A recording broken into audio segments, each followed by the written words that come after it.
Hello everyone, welcome to this second tutorial of object-oriented programming using Python. And in this video we are going to learn that how we can create a class and methods inside of that class using Python programming language and how we can execute them in our Visual Studio Code.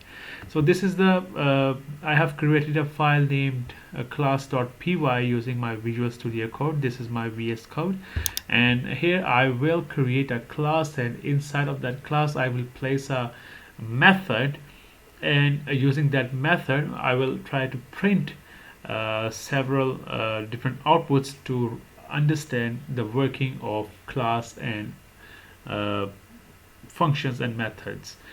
And while defining all that, I will use objects to print out my answers. So let's dive into this video. So let's just go ahead, and I want to create a class. I will create a class named as person, and here you can see the color of the text has been changed. Okay, so first of all, what I will do is just create a simple class, and then I will create a simple method inside of that class to see the working of or to understand the syntax of class and methods and objects.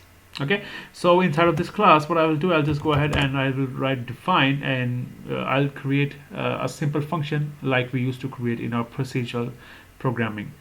So I will just go ahead and let's say I will write test function, and when we create function we write self into it, and I will just explain that why we add self here. So let's just go ahead and print something here. This is my test method in person class. Okay, so what I'll do, I'll just go ahead and create an object for this class. And what I mean to say is what I'll do, I'll just create output. Let's say I will create a variable output, and I will assign it person parenthesis. So right now what I did, I called my class and I assigned that value to this output here. So if I'll just go ahead and let's say I'll just try to print out the type of this variable. So we understand that if it has become an object or not, and I will execute this, and here you can see the type of this output. It says that it is a class and it belongs to this person class.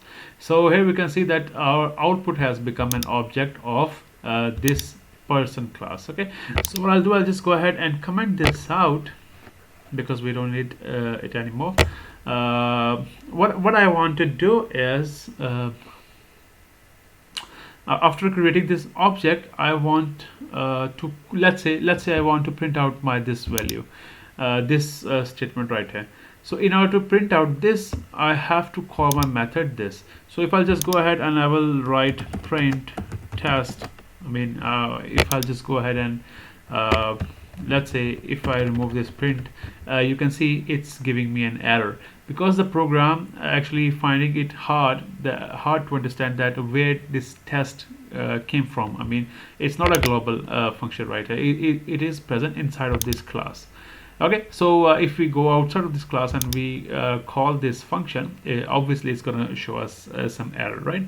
So what we will do, we'll just go ahead and let's say we will call our class, and we will use dot, and you can see the output has or the error has been removed from here, because now program knows that from this class we have to call this test function, right?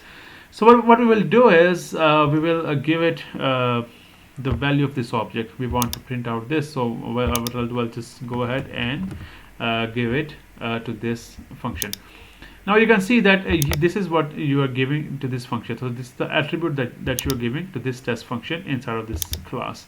So to store this object, here we are using an argument called self, right? So what if I'll just go ahead and I will save this file and I will return this file. So you can see the output of this test function has been printed out, right? So that's what our self actually does. It takes our object and put it inside of this argument here.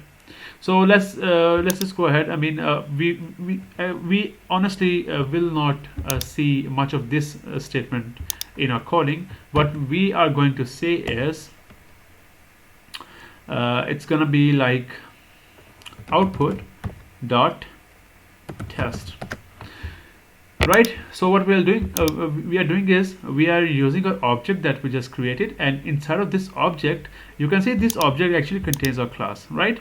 So inside of this object we are calling the test function. So this actually works the exact same way like this, right? So it will give us the exact same output like this statement here. So you can simply think of it like that it is another way of writing this statement on the line number 10th. So what we are doing is, instead of giving this object inside of parenthesis of this test function, we are actually giving this by using this dot method, right? So what we are doing is we are just using this object to call this method. It will again use this object as an attribute for this argument. So in this self, again this object will be stored like in the previous line here we did. So if I'll just go ahead and if I'll save this file, and if I'll go ahead and run this file, you can see the output is exactly the same, right? So what I will do, I'll just go ahead and uncomment this, and I will save this file, and I will clear this command prompt, and I will run this program again to see if both statements works equally or not. So here you can see the output of both of these lines is exactly the same. So either you can use this notation or you can use this notation, and obviously you won't see much of this form in your coding, or generally in Python coding. What you will see is this type of coding, right? So this is a simplest class and object and method that we can create using a Python.